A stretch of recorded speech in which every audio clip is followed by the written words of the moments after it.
How you raise your children has a lasting impression on how they're going to be as adults. And it's a crazy paradigm when you look at the contrast of people that were raised like I was. I grew up in a broken home, dysfunctional, and it was very hard for me to see the pathway in front of me. I just know I wanted to get out of that. I didn't want to stay in that type of dysfunctional family. And trading seemed like that was the avenue, but I was afraid. I was afraid of doing it.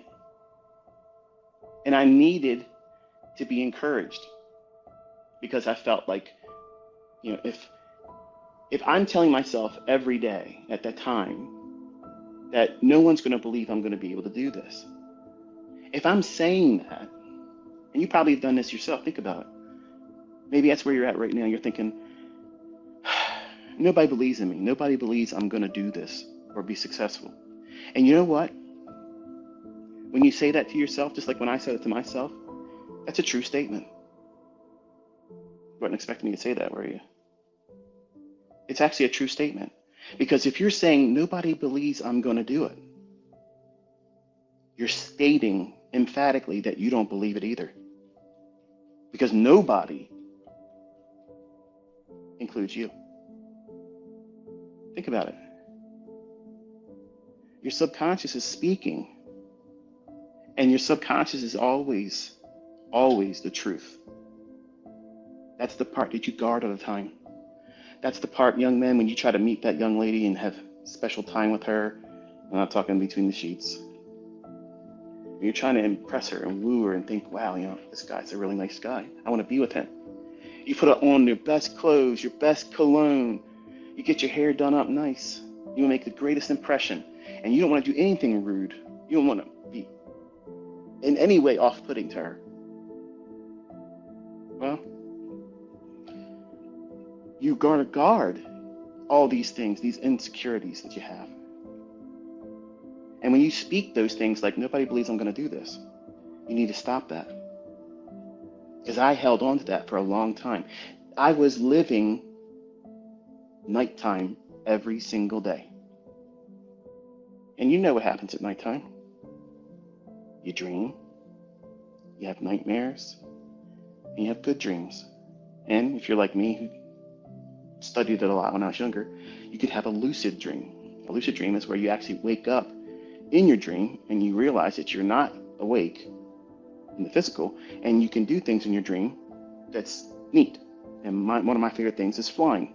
I'm afraid of heights, but in my dreams I can fly.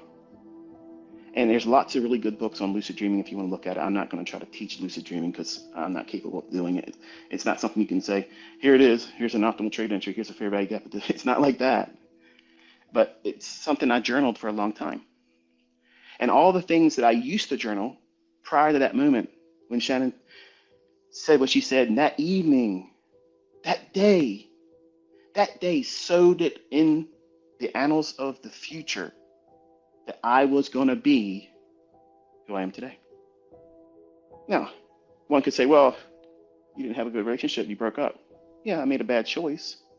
I got too emotional about something, insecurities, and we broke up amicably. Like it was not a hateful thing. So how could she say that was a good thing? Well, I believe God placed her in my life at that time to encourage me because I needed it. Much like many of you probably turn to me when I do these motivational elements. Where I try to ground you, shake you by your lapels and remind you that this is normal stuff, folks. I'm not exempt to it. I'm not ashamed to say I went through these types of things either.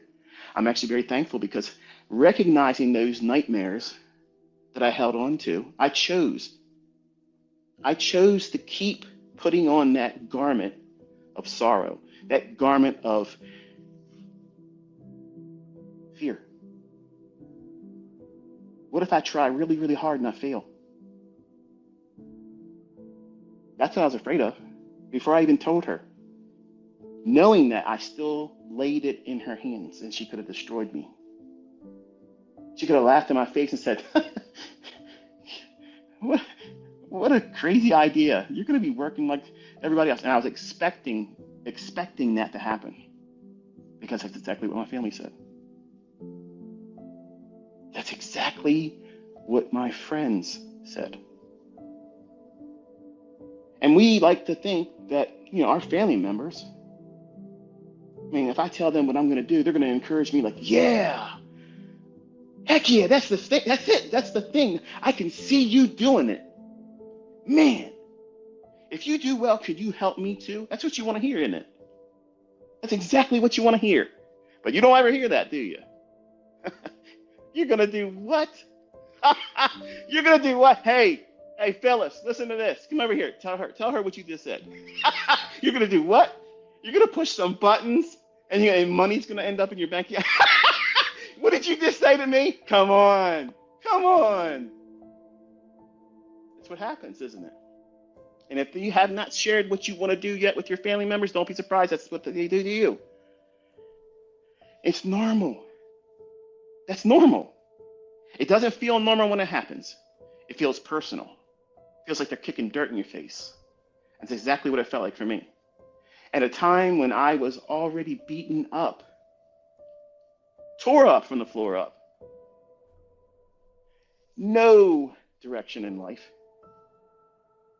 Feel like I wasted all that time academically and couldn't even land an interview. Resumes going out every single day, not one phone call ever. Now you can say, well, you're a failure. That's a testimony right there. That's a failure right there. You know what I see? I see a door being kept closed because I was never meant to go through it. Hello. That'll preach right there. What I spent so much time from 6th grade on dreaming of getting a good job, getting my name on a little plate on my desk, maybe having some people underneath me I'm in charge of. That's not me. That was never supposed to be me. As much as I thought it was, just like I thought my first wife was, that was my queen. That was my one time and I'm one and done. Lost my virginity to her and I married her. Just like that. That's the kind of person I am. I didn't want to be a player. I didn't want to run around and see how many times I can get a dip. And we separated, and it put me in a state where, well, I guess I'm just like everybody else. And then I womanized, and I ran around and I did things with married women. And I have an oldest son as a byproduct of that. Play stupid games, win stupid prizes. You have all kinds of problems when you do things like that. But that young lady's words of encouragement, I carry them today. And when I talk to you, you think I'm talking to you, but I'm talking to my kids. That's why it feels genuine. That's why it feels like you know me. That's why it feels good when I tell you, I believe in you. I think you're going to do it. Because I believe in my children. I believe that they're going to do this. And all of you know me online. You never shared a meal with me. You never met me at a pub, at a cafe, in passing. But you feel like you know me. You feel like we've been friends for a long, long time. Because when I talk to you sincerely. It's not scripted. I don't even know what I'm going to say next. It just comes out. I let it all flow out evenly. And it's all based on real things I experienced, and adversities. And if I can go through it and come out of it, and I'm not special, folks. I know some of you think I am, like to think should be lifted up on a hero pedestal. I should never be lifted up on a hero pedestal. I have so many frailties, so many insecurities. I could never do what I'm doing right now if you were all standing in front of me. I'm introverted. You would never imagine the same person that talks to you like this. If we were in person, it wouldn't be like that. Why? Because it's deep rooted in my childhood. I was a quiet kid. So quiet, I was afraid to talk out loud because the things I was thinking, I thought I'd be in trouble. You can fill in the blanks on that. So, where am I going with this? Well, how's this applicable to you? Well, when I was young, I had a lot of anxiety, debilitating anxiety, fear of performance in life, getting a job. What if I don't make as much money as I want to? What if I don't get the job I want? What if I don't go where I want to go and work for the company I want to work for? And I would wake up with night terrors. You ever had one of them before? You just wake up and you're gasping for air. Now, I was fit as a fiddle back then, so I had no apnea. I had nothing that would be classified as, oh, this sounds like sleep apnea. No, I didn't have any of that.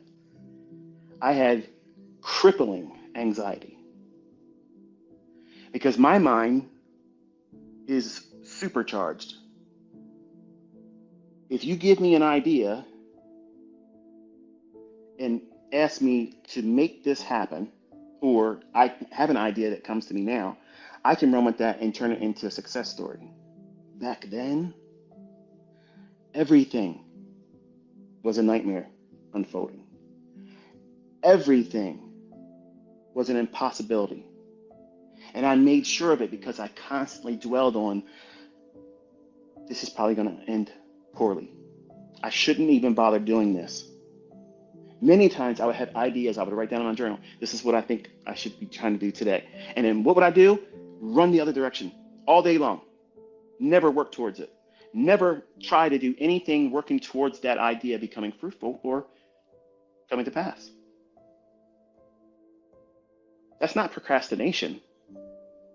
That's running away from it. There's a difference. See, procrastination is like when I tell you to backtest. When I tell you, you're not going to learn the things I'm teaching you unless you literally go into your charts and backtest them. It doesn't mean go look at what has happened today and say, yeah, well, that was it. No. You got to dig through weeks and months of old news. So if you sit around and procrastinate like that, you're never going to get good at this. What I was doing as a young man was literally running from it. I wasn't just stationary saying, yeah, I'll get around to it eventually. No, I was terrified because I couldn't handle another failure. I couldn't accept another defeat. I was at my lowest point, and I guarded that very next thing all the time, expecting to walk through a door and see something like a murder scene. Well, I knew it was going to happen eventually. That was my mentality then. Diametrically opposed to what it is today. Instead of thinking back then, everything's going to be the worst case scenario. Everything is always bad luck. And that's why I don't believe in luck. That's why I always snub my nose at luck. Okay, because in trading, there is no luck. It's just decisions, and that decision was correct or was incorrect. It doesn't mean that your model is broken or doesn't work if it is incorrectly done. This means that you as the operator, you made an error. Correct it. Don't do it again. Don't repeat it. It's a binary response. If this happens, then it's this. And every time I make a losing decision, it's mine. I own it.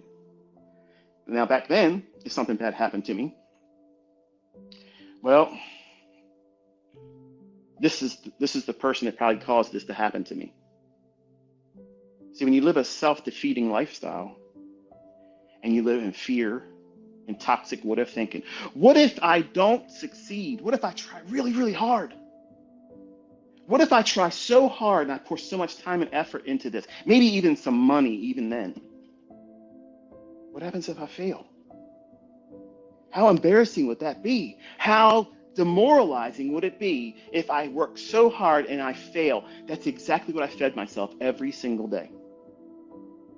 Is it no surprise why I didn't have any ambition to pursue any of the ideas that would come to me? Of course not. It would come to nobody's surprise. But see, that's the benefit of hindsight, looking back at it now. But when you're in the thick of it, when you're living it, you can't see it any other way. And you might be there right now. You might have tried trading, and if you're really, really honest, and I'm asking you to be honest, not with me, you don't need to share it publicly as a response to me, but be honest with yourself. Did you rush it? Did you put a little bit too much on your plate? More than you can handle by trading with real money before you should have? Did you try to pass combines before you even knew who you were? The things that make you tick, the things that hold you back, but you don't think it's that. Did you rush it? Did you jump in and plunge before you really knew what you were doing? Because I think if you were honest, you would admit that that's exactly what you did. You see, there's lots of people out there that are making money. Believe me, they have no problem showing it to you. There's nothing wrong with that. In many ways, they're doing what I did as a 20-year-old. You had to broadcast it. Because I couldn't believe it either. I couldn't believe it. I had to show everybody. Not just because I wanted to twist that knife and rub salt in the wound for everybody that said I would never be able to do it. But I physically could not believe it. Remember, I'm an avid lucid dreamer. I didn't know half the time if I was conscious or if I was in a lucid dream doing what I thought I should be doing. Sounds crazy, doesn't it? Sounds like wild. But that's a dreamscape. I moved from nightmare to dreamscape. I was living my dreams. I was not enduring my nightmares. And I didn't recognize that right away. Because I was doing things after the words of a young lady that I was falling head over heels in love with. And her family literally just gave me the invitation to, hey, listen, don't even bother asking me, son. Give her the ring and welcome to the family. That's how I interpreted that. And true to form, once I started making success, and I shared with her, look, this is what I did. I made $11,000 today.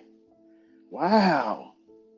Now today, today's terms of trading, $11,000 is nothing, right? I mean, nobody cares about $11,000. What are you going to do with $11,000? You can't even buy a small county car anymore.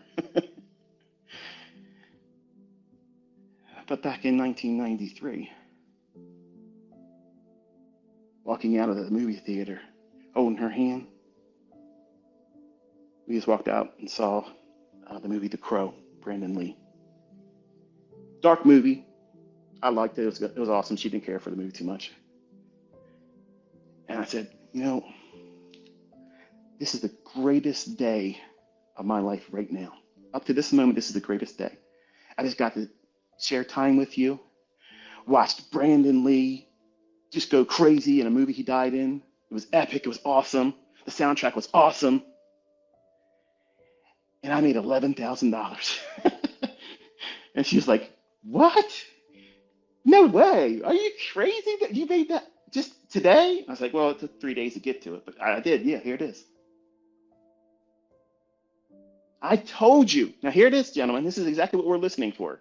When you're talking to your ladies, when you're talking to your girlfriends, your wife, your spouse, your significant other, ladies, listen, because this is what we're listening for. This is how you wrap us around your finger. You want a man to stick with you and not run around on you? You want a man that's going to say, you know what, I don't need to get a dip anywhere else. I got everything I need right here. Because listen, ladies, you might think you got something special between your legs. Everybody's got that same thing down there. And men, you got the same thing too. It's how you walk with it. It's what you do when you're not using it. And men, give me an amen if it ain't like this. This young lady literally confirmed what she said the first time. I believe you're going to do it. I believe you're going to do it. If there's any person out there that's going to do it, it's you. I haven't known you that long, but I can tell you are very passionate about this. She knew I was studying all the time, all the time. What is that? What's that radio you're holding? I said, it's not a radio, it's a Cotrac. It tells me what the price of soybeans and corn and live cattle, high grade copper, all that stuff. It tells me what the prices are right now. And she's like, you know what that means? It's like, well, I'm learning. Yep, that same guy you hear now talks like he knows everything, right? I was vulnerable in her hands, and in her presence, I was vulnerable. And she said, I told you you would be able to do this. Man, I don't care. I could have made $1 million on that trade. Those words meant way more. Way more. I could have ran through a fucking wall. I was like Superman. Ladies, you give your man that, he ain't going nowhere. He ain't going nowhere.